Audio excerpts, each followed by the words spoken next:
Hello, this is a video to support you with writing or reviewing your statement of purpose using the Core and Pacey Cymru and Care Inspectorate Wales guidance.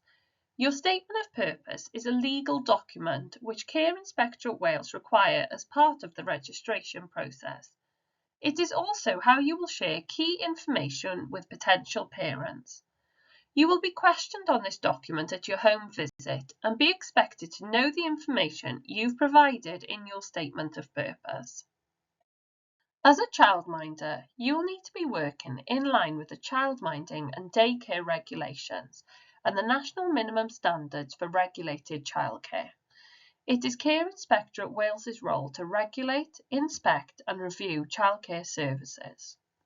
Make sure that you are working in line with the latest version of the National Minimum Standards for Regulated Childcare from the Welsh Government website or the Core and Pacey Cymru training materials. You will need to keep your statement of purpose up to date, making changes as required. You will need to set out exactly how you will meet the regulations. Standard 1 of the National Minimum Standards for Regulated Childcare states, parents have all the information they need to make an informed choice about the childcare service they require. Standard 15 of the Childminding and Daycare Regulations state, the registered person must compile, in relation to childminding or provision of daycare for which the person is registered, a statement on paper. Therefore, it is important to have this information to share with parents to ensure your service is able to meet their needs. Okay, so what is a statement of purpose? A statement of purpose describes who you are and what you do. The statement of purpose is a legal document in line with Care Inspectorate Wales's requirement that also acts as an information leaflet for parents detailing the service that you offer. It can be an opportunity to promote your service to parents, so we do suggest that you make it parent-friendly, attractive and easy to read. However, it is essential that you include all the points as listed in Standard 1, but the order and how you do this is up to you. The statement of purpose must reflect the service you provide. Any changes need to be updated and Care Inspectorate Wales will need to be informed via your Care Inspectorate Wales online account. Think about what people need to know about your service and why should parents or carers choose you. Is there anything particular or interesting that you offer that you want parents to know about? It could be a specific skill that you have or specific training that you have completed. For example, what qualifications and experiences do you have?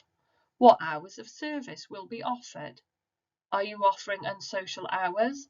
Are you flexible? Will you be offering overnight care? Do you have a big playroom or garden?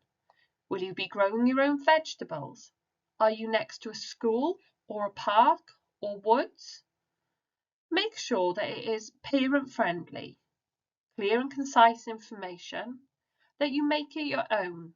You could include your logo or use specific colour scheme. It needs to be Wales specific, including all the relevant information about your setting so that parents are able to make an informed decision.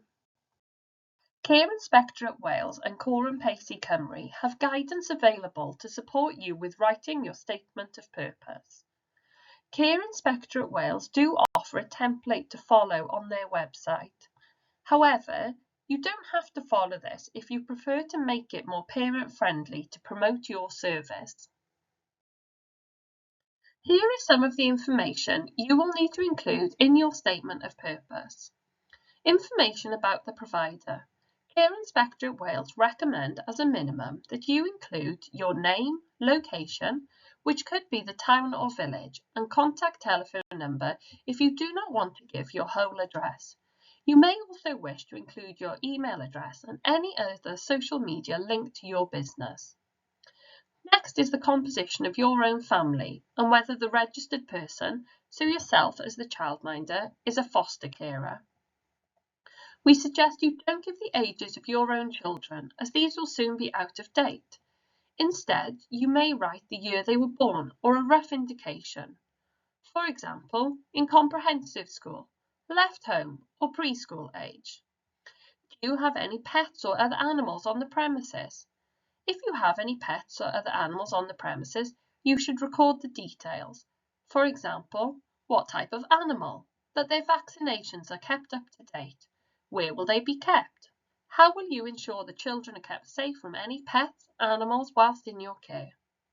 We suggest that you reassure parents.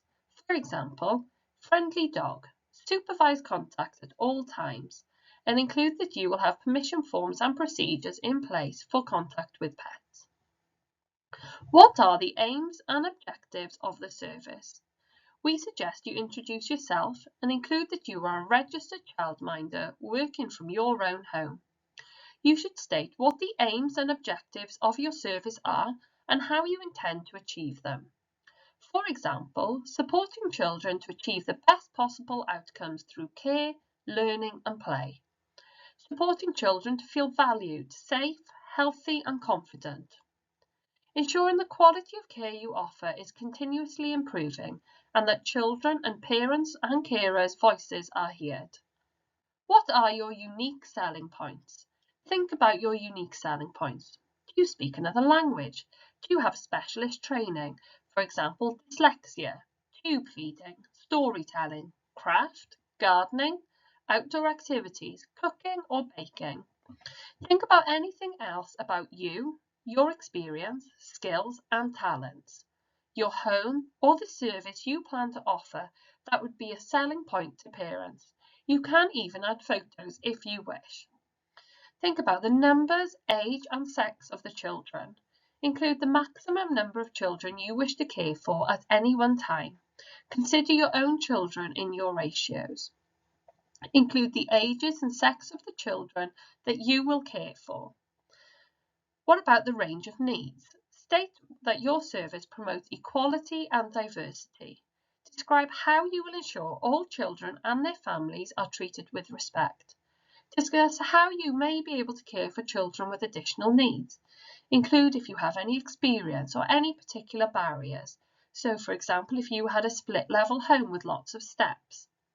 Describe how you will track children's progress and consult with parents. Think about the language of your setting. What will be the first language of your setting? Do you have a second or third language which you can use within your practice?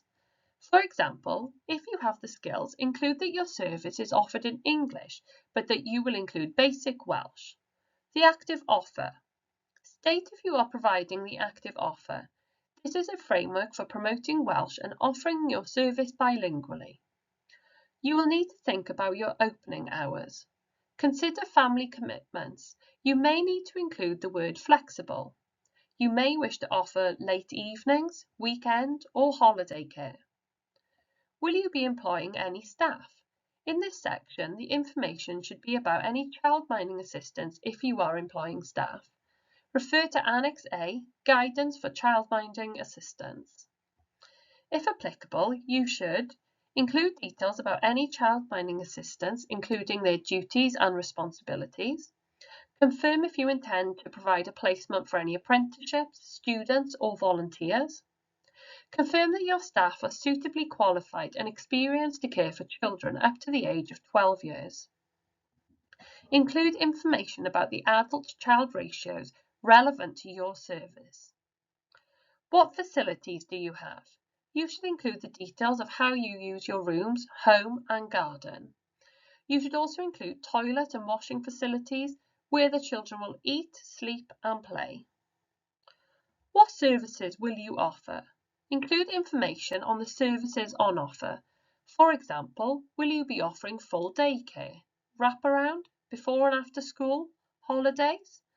Are there any schools you can pick up from? Will you be providing meals? Will you offer a pick-up, drop-off service from the home?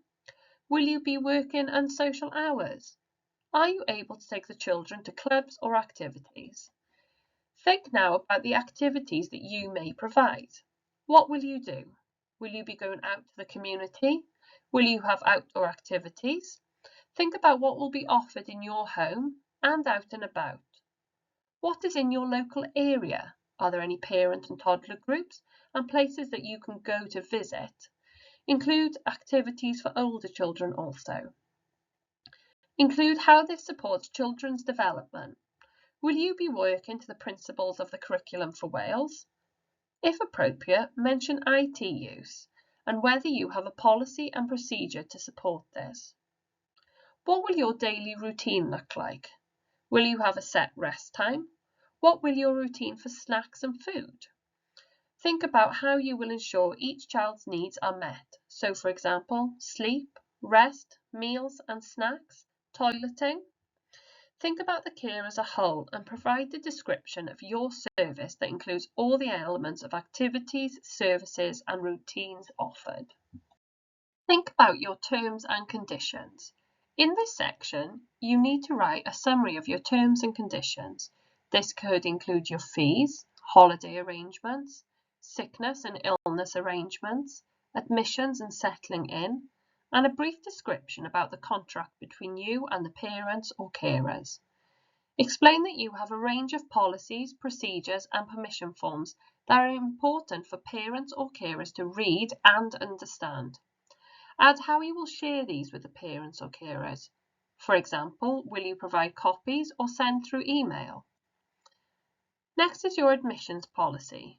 What settling in period will you offer new children and families? For example, a set number of sessions or over a set period of time. State that you will offer your service to all families. How will you deal with complaints or concerns? State that you have a complaints policy in place.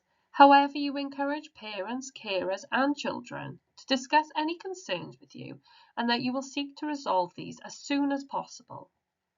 Include that Care Inspectorate Wales welcome parents or carers' concerns, comments and compliments. However, are unable legally to investigate individual complaints to resolve disagreements between yourself and parents. You will need to add contact details for Care Inspectorate Wales. Think about your emergency procedures. Who is your certified first aider? This is likely to be you. Discuss your risk-assessed activities. Include emergency contact numbers. Include information on a backup carer or contact who must be a responsible adult who can get to you in the event of an emergency. You can have more than one. Care Inspectorate Wales. Include that your statement of purpose will be kept up to date, regularly reviewed and revised as appropriate. Include that where practical, Care Inspectorate Wales will be notified of any revision at least 28 days before it takes effect. Here are some examples of when you should need to update your statement of purpose and inform Care Inspectorate Wales of these changes 28 days before. If you have a new pet, use a new room, are moving house, or are changing your hours. If you change any detail of your statement of purpose without informing Care Inspectorate Wales, you would be in breach of your regulations. You will be insured to care for children from 0 to 17 inclusive. Ratios include your own children, plus any you are responsible for. For example, stepchildren. The ratios are a maximum of 10 children under 12 years at any one time. Of those, no more than 6 children under the age of 8 years, no more than 3 children below full-time school age, and no more than 2 under 18 months. For any additional support or information, please contact Cor and Pacey Cymru.